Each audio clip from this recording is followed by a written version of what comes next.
Hi, I'm Joe Godoyne, Head of Sales here at Spectre. Following on from the release of our Q3 market report, I'm going to give you a top-level summary of the market conditions over the last 3 months. Around the summer months, it's very normal to see a seasonal slowdown across the market. This year, however, we've also had to take the current economic conditions into account. As the industry adjusts to higher mortgage rates and reduced demand, regional variations are beginning to emerge. Last quarter, we saw sellers growing restless as demand continued to wane, with a 13% increase in vendors switching agents, which marks the highest level since 2019. With vendors reacting to longer selling times and a regional divergence in sales activity, it's becoming more vital for agents to understand local market dynamics to effectively navigate the market. Let's take a look at those market changes in a little more detail. New listing volumes have shifted this quarter, with a decline of over 12% in new properties coming to market. With this decrease in new listings, this quarter has been quieter than most. But don't worry, this doesn't necessarily signal a cause for concern. One interesting trend to emerge this quarter is the outperformance of rural areas compared to urban. Rural areas have experienced a bigger uptake in new listings this quarter, which could be as more households decide to sell up and move back into urbanised areas. If we look more closely at the regional disparities, we can see that Greater London saw the most significant decline, with a drop of 16%. But there are exceptions to this overall downward trend, with East Midlands and Yorkshire both experiencing a growth in new listings during August at 4.6% and 1% respectively. As we look ahead into Q4, these shifts in new listing volumes are likely to continue shaping the market. Model predictions show new listings in Q4 being at least 8% below this quarter. While this partly is because of seasonality, it should be noted that Q3 performed below the same quarter of last year for new listing levels by some margin, and we can expect Q4 to be similar. Looking forward, fluctuations in mortgage rates could have a big impact on new listing levels. And with the base rate staying at 5.25%, the question remains, how will lenders respond? Compared to the 5-year average for the last quarter, there's been a 26% increase in the number of properties reducing their price. Although this number sounds high, it's still a massive drop from the 50% increase we noted in Q2. Even if we remove the influence of seasonality, there is still a gradual decline in the amount of properties reducing their price. Sellers seem to have adapted to the new market conditions and have taken their agents' advice to price realistically from the outset. Looking forward into this quarter, these trends in property price reductions provide valuable insights for where the market is heading in the future, and the decreasing gap between current and average reduction volumes could indicate a move to a more stable market.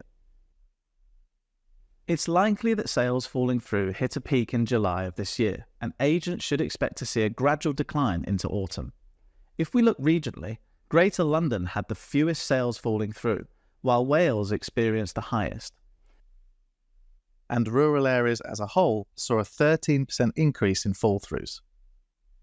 Now, there are a lot of different factors that could account for the rise in rural areas, but the most likely explanation is a more active sales market. Since rural areas have encountered a 21% increase in sales, they have experienced a higher volume of transactions and, consequently, a greater number of sales falling through. Over the last few months, there's been a decrease in new properties listings. Fewer properties successfully selling, but a noticeable uptick in withdrawals. Despite remaining relatively stable throughout the year, withdrawals spiked by 9% in July. The main driving force behind this can be linked to the changes in mortgage rates. On top of this, a lot of homeowners were left with unfavourable mortgage deals or difficulties selling due to reduced demand. Another contributing factor could be that properties are also spending a lot longer on the market, and the time it takes to sell has been increasing steadily over the last 2 months. This extended time on the market could also be prompting more sellers to withdraw their properties, perhaps out of impatience or a desire to reassess their selling strategy. Sales also took a hit last quarter, with a decline of 15%. Unsurprisingly, Greater London hasn't been immune to these shifts. In August, the region saw a 6% decline in sales and an astonishing 16% drop in listings. But the real question is why? The size of properties could have played a role in this shift, with a more modest decline in sales agreed observed for 1 and 2 bedroom properties compared to larger residences with 4 or 5 bedrooms. The data we're seeing now hints at a reduced demand for larger and typically higher priced properties. The recent decision to maintain the base rate at 5.25% should provide some added comfort as we move through the final quarter for agents and homeowners alike. Moving into Q4, it's expected lenders will further reduce their rates in light of this news and in an effort to remain competitive. By the end of this quarter, we're predicting that sales will still be about 15% below the 5-year average, likely ending the year similar to the performance we've seen right throughout 2023. Slow, but stable. The property market has experienced a noticeable slowdown, with the percentage of properties selling in under 4 weeks in September reaching its lowest level since January. We can mostly attribute this month-on-month decline to seasonality, and the likelihood of properties selling within a month is expected to decrease even more as the year progresses.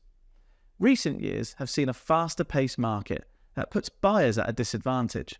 With the market now favouring buyers, we can expect sales agreed to occur at a more relaxed pace, allowing them to shop around more than previous years. Regionally, the decline in property sales across the country is not evenly distributed and has affected the south of England disproportionately compared to the other areas in Q3. Regions like the south have been experiencing the biggest drops in sold properties are also the regions with the highest average house prices. The correlation highlights the trend that areas with higher average house prices aren't performing as well as those with lower priced properties. In fact, we could even go as far as to say that buyers are potentially turning to lower value properties as a response to the rising mortgage rates and tighter budgets. Properties are taking an average of 19 days longer to sell compared to the same period this time last year. This increase suggests a big shift in the pace of property transactions, with sellers facing longer waiting times for successful sales. The increase in average days on market has had a knock-on effect to the rest of the market and has created a build-up of available properties for sale.